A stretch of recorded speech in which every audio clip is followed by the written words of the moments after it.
साथियों, आप देख रहे हैं हमारा जय श्री राम यूट्यूब चैनल।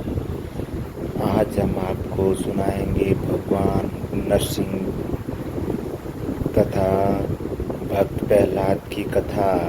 जब भारत भगवान वराह ने पृथ्वी को रसातल से हिरण्याक्ष को मारकर छुड़ा लाए, इससे उसके भाई हिरण्यकशिपु बहुत ही रोषित हुए। वह तय किया कि वह अपने भाई का प्रतिशोध लेगा। हिरण्यकशिपु ने खुद को अजय और अमर बनाने के लिए हिमालय पर जाकर तपस्या की। उसने हजारों वर्षों तक कठिन तप किया और ब्रह्मा जी को प्रसन्न किया। ब्रह्मा जी ने उसको एक वरदान दिया कि वह किसी भी प्राणी से न अस्त्र शस्त्र से, न आर पार, न रात दिन, न जमीन, न आकाश में मारा जाएगा। जब हिरण्यकशिपु तपस्या करने जा रहे थे, तब देवताओं ने दैत्यों की राजधानी पर हमला किया। वहाँ कोई नेता नहीं था, इसीलिए दैत्य हार कर भाग गए। देवताओं ने दैत्यों की राजधानी को लूट लिया और देवराज इंद्र ने हिरण्यकशिपु की पत्नी कयातु को बंदी बना लिया और वे स्वर्ग में ले गए। रास्ते में देव ऋषि नारद मिले। उन्होंने इंद्र से कहा, तुम देवराज इंद्र दैत्यराज की पतिव्रता पत्नी को मत ले जाओ। इंद्र ने बताया कि कयातु गर्भवती है। जब उसकी संतान पैदा होगी तो वह उसके पुत्र का वध करके उसे छोड़ देगा। देव ऋषि ने कहा, इस गर्भ में भगवान का श्रेष्ठ भक्त है, इसे देवताओं को कोई भी डर नहीं है, उस भक्त को कोई नहीं हरा सकता। इंद्र ने देव ऋषि की बात मान ली और कयातु के गर्भ में भगवान का श्रेष्ठ भक्त सुनकर उसका सम्मान किया और अपने लोक की ओर चल दिए। जब कयातु देवराज के बंधन से मुक्त हो गई तो वह देव ऋषि के आश्रम में रहने लगी। जब तक उसके पति तपस्या से वापस नहीं आए, तब तक उसके लिए कोई और सुरक्षित जगह नहीं थी। देव ऋषि उसे अपनी पुत्री की तरह मानते थे। गर्भस्थ बच्चे को ध्यान देकर उसने भागवत उत्पत्ति का उपदेश देते थे। गर्भस्थ बच्चा प्रहलाद ने उन उपदेशों को सुनकर सीख लिया। भगवान की कृपा से वह उपदेश कभी नहीं भूला। जब हिरण्यकशिपु वरदान प्राप्त करके लौटे तो उन्होंने सभी देवताओं को जीत लिया। सभी लोकपालों को हराकर वह उनकी सारी संपदाओं को अपने पास रख लिया। उसके लिए भगवान का विरोध था, इसलिए वे ऋषियों को परेशान करने लगे। वे यज्ञ भी रोक दी और धर्म के खिलाफ हो गए। उनके गुरु शुक्राचार्य उस समय तपस्या में व्यस्त थे। उन्होंने अपने पुत्र प्रहलाद को उनके गुरु के पुत्र श्रृंड और अर्मक के पास शिक्षा प्राप्त करने के लिए भेज दिया। प्रहलाद जी तब 5 साल के थे। एक दिन प्रहलाद जी घर वापस आए। उनकी माँ ने उन्हें खूबसूरत वस्त्रों से सजाया। प्रहलाद ने पिता के पास जाकर उनका प्रणाम किया। हिरण्यकशिपु ने प्रहलाद को अपनी गोद में उठाया और फिर उसने प्यार से पूछा, बेटा तुमने जो कुछ पढ़ा, क्या तुम मुझे भी कुछ सिखा सकते हो? प्रहलाद ने उत्तर दिया, पिताजी कभी लोग संसार में मोहित रहकर उद्विग्न रहते हैं। मेरा मन है कि हमें अपने घरों को छोड़कर जलहीन और अंधधूप से मुक्त मनुष्य वन में जाकर हरि की शरण लेनी चाहिए। हिरण्यकशिपु जोश से हंस पड़ा। उन्हें लगा कि कोई दुश्मन उनके पुत्र प्रहलाद को बुरा बना रहा है। उन्होंने अपने गुरु के पुत्रों से कहा, तुम्हें प्रहलाद को सुधारना होगा, उसे दैत्य कुल के उचित आदर्श, धर्म और काम की शिक्षा दो। गुरु के पुत्र प्रहलाद को अपने पास लाया और पूछा, तुमने यह अज्ञान कहाँ से सीखा है? प्रहलाद जी मुस्कुराते हुए कहा, हे गुरुदेव, या मैं हूँ और यह आप हैं, या दूसरा अज्ञान कौन है? इस दुनिया में हम भगवान की माया के चक्कर में बह रहे हैं। भगवान दयालु होते हैं और वे सब किसी पर अपने दया बरसाते हैं तो वो इंसान के मन में बस जाते हैं। मेरे मन को उनकी अनंत कृपा से उन परम पुरुष की ओर खींच लिया। मेरे गुरु मेरे साथ बहुत मेहनत करते थे और मुझे ज्ञान का सही मार्ग दिखाते थे। उन्होंने मुझे शिक्षा दी थी, जैसे कि अर्थशास्त्र, दंड नीति और राजनीति के बारे में। मैं अपने गुरु की शिक्षा को ध्यान से सीखता था। वो कभी विद्या का मजाक नहीं उड़ाते थे, पर उनके मन में विद्या के प्रति हमेशा आस्था थी। गुरुदेव के पुत्रों ने जब उन्हें ठीक से पढ़ लिया तो वे दैत्यराज के पास गए। हिरण्यकश्यप ने अपने विनम्र पुत्र को गोद में बैठाकर पूछा, बताओ बेटा, तुम कैसे सोचते हो कि सबसे अच्छा ज्ञान होता है? प्रहलाद जी ने कहा, मेरे अनुसार सर्वोत्तम ज्ञान वही है जो भगवान के गुणों और आचरणों का सुनना, उनकी लीलाओं और नामों का भजन, उनके श्री चरणों में सेवा, उनकी पूजा, उनकी स्तुति, उनके सामने दास बनना, उनके साथ दोस्ती और उनके प्रति आत्मा को समर्पित करने का भाव। इन दो सत्यों का पालन करना होता है। मेरे अनुसार इन 9 सत्यों का अनुसरण करके ही सभी अध्ययन का सबसे उत्तम फल प्राप्त होता है। हिरण्यकश्यप बहुत क्रोधित हुआ और उन्होंने प्रहलाद को बुरी तरह से काटा और उसे जमीन पर गिरा दिया। उनके गुरुकुल के छात्रों ने बताया कि हमने उसे गलत नहीं सिखाया। प्रहलाद शांति से खड़े रहे, बिना किसी क्रोध। वह अपने पिता से कहने लगे, पिताजी, आपको गुस्सा नहीं आना चाहिए। गुरु के पुत्रों का कोई दोष नहीं है। वे लोग जो अपने घर और परिवार के मोह में फंसे रहकर जिनकी बुद्धि अब पर्वत हो गई है, वे विषयों को खाने के समान नरक में जाने वाले होते हैं। ये विषय वस्तुओं को बाहर उपभोग करके उनमें लगे रहते हैं। नन्हा सा बच्चा त्रिभुवन विजयी दैत्यराज हिरण्यकश्यप के सामने डरे बिना खड़े था। इसके कारण दैत्यराज को बहुत गुस्सा आया। हिरण्यकश्यप ने अपने क्रूर सभासदों को आदेश दिया, जो जाओ तुरंत इस दुष्ट बच्चे को मार डालो। दैत्य बच्चे पर हमला करने के लिए तलवार, त्रिशूल और अन्य शस्त्रों के साथ उसके पास आए और चिल्लाते 5 वर्ष के बालक पर टूट पड़े। पर प्रहलाद निर्भय खड़े रहे। उन्हें सब जगह उनके दयालु प्रभु दिखाई देते थे।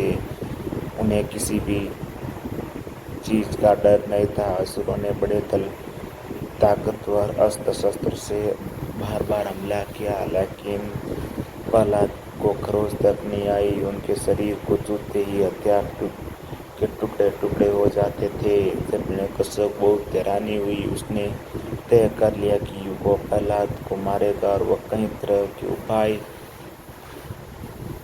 करने लगा। एक बार हाथी के सामने प्रहलाद को डाल दिया, लेकिन हाथी ने प्रहलाद को प्यार से उठा लिया और अपने सिर पर बैठा लिया। फिर उसने कटोरी में टोकरी बंद कर दिया और भयंकर सर्पों को छोड़ दिया, लेकिन वे सर्प प्रहलाद के पास पहुंचकर केंचुए की तरह सीधे हो गए। वह जंगली सिंह के सामने छोड़ दिया तो वह पालतू कुत्ते की तरह पूंछ हिलाते हुए प्रहलाद के पास बैठ गया।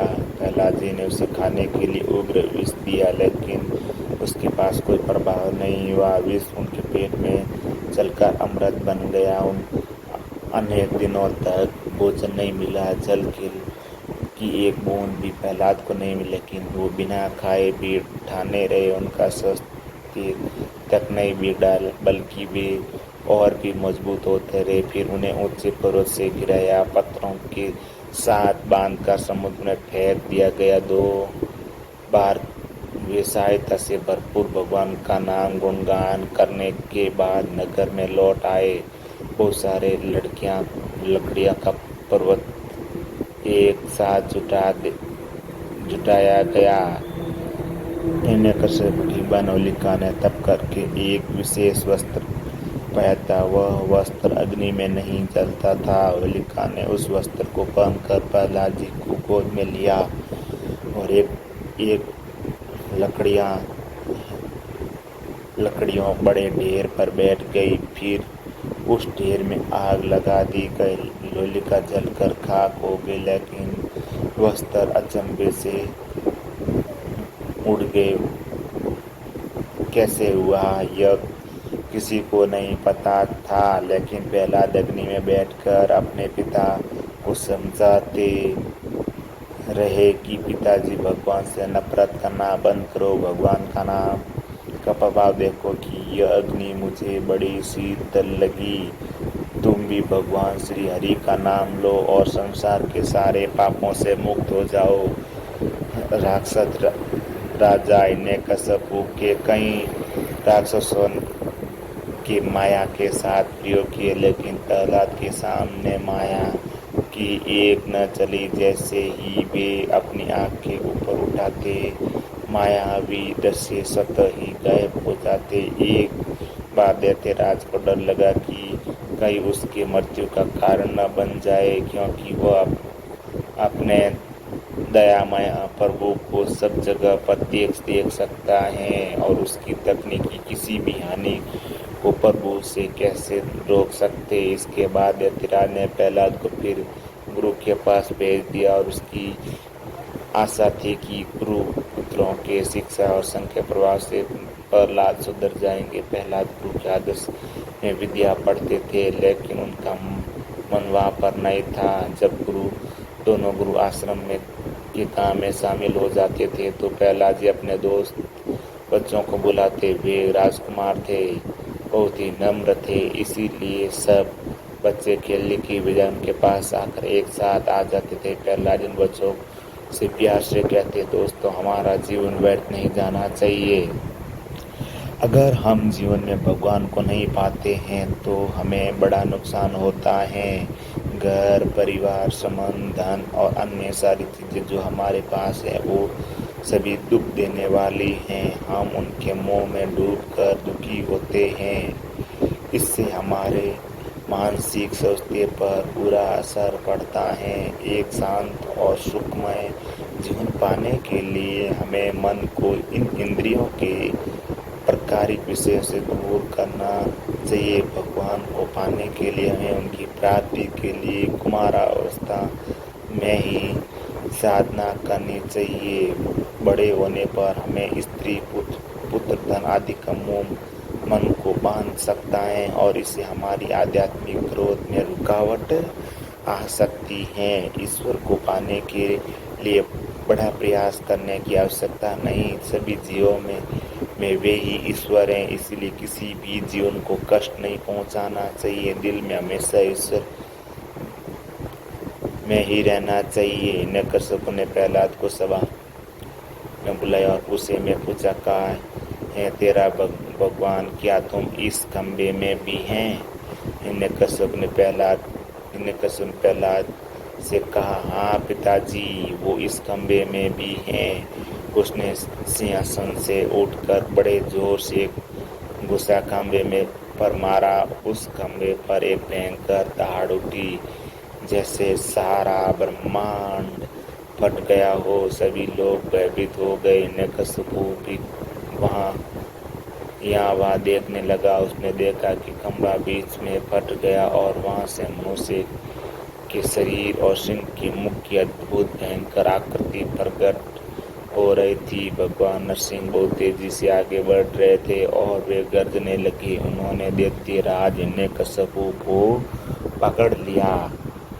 उन्होंने उसके पास जाकर अपने नखों से पेट को फाड़ दिया। दैत्यराज हिरण्यकश्यप मारा गया, लेकिन भगवान शिव को क्रोध अब भी शांत नहीं हुआ। वे बार बार गरज रहे थे। इसके बाद ब्रह्मा, शंकर और अन्य देवताएं उनकी स्तुति करने लगी। माता लक्ष्मी भगवान के विकराल रूप, क्रोध रूप को देखकर बहुत डर गई, लेकिन उनकी हिम्मत नहीं हुई कि वे उनके पास जाए। आखिरकार ब्रह्मा जी ने प्रहलाद को भगवान नरसिंह को शांत करने के लिए उनके पास भेज दिया। प्रहलाद निर्भय होकर भगवान के पास गया, उनके चरणों में गिर गया। भगवान ने स्नेह से उठाया और अपनी गोद में बैठा दिया। वे बार बार प्रहलाद को चाटते हुए कहने लगे, बेटा प्रहलाद, मुझे आने में बहुत देर हो गई, तुम्हें बहुत कष्ट सहना पड़ा, कृपया मुझे क्षमा कर दो। प्रहलाद जी का गला भर गया। आज त्रिभुवन के स्वामी उनके शरीर पर अपना आशीर्वाद देकर उन्हें प्यार से छू रहे हैं। प्रहलाद जी धीरे धीरे से खड़े हुए। उन्होंने अपने हाथ छोड़कर भगवान की प्रशंसा की। वे बहुत भक्ति भाव से भगवान की महिमा गाई। आखिरकार भगवान ने उनसे एक वरदान मांगने के लिए कहा। प्रहलाद जी ने कहा, प्रभु आप वरदान देने की बात करके मेरी परीक्षा क्यों लेते हैं? वह तो जो स्वामी की सेवा का पुरस्कार चाहता है वह असल में एक व्यापारी है, न केवल सेवक। मुझे किसी भी पुरस्कार की कोई इच्छा नहीं है। मेरे नाथ, मेरे आपसे मेरी यह विनती है कि आप मुझे शुद्ध आशीर्वाद दे ताकि मेरे दिल में कोई अच्छा इच्छा कभी न रूठे। भगवान ने कहा, पहला जिस परिवार में मेरा भक्त होता है वह पूरे परिवार को पवित्र बना देता। तुम मेरे भक्त के पुत्र होने के कारण तुम्हारा परिवार परम पवित्र हो गया। तुम्हारे पिता ने 21 सीढ़ियों के साथ पतिव्रता का पालन किया है। पवित्रता का पालन किया। मेरे भक्त का जन्म होने वाले स्थान को धन्य माना जाता है और वह स्थान पृथ्वी को तीर्थ बना देता है। जब मेरा भक्त वहाँ अपने चरण रखता है, भगवान को ने वचन दिया कि अब मैं प्रहलाद जी को संतान का वध नहीं करूँगा। कल्प पर्यंत के लिए प्रहलाद जी अमर हुए। वे भक्तराज अपने भाग्य महाभाग्यशाली पौत्र बलि के साथ अब भी सुतल में भगवान की पूजा करते हैं और हमेशा भगवान के प्रति भक्ति रखते हैं।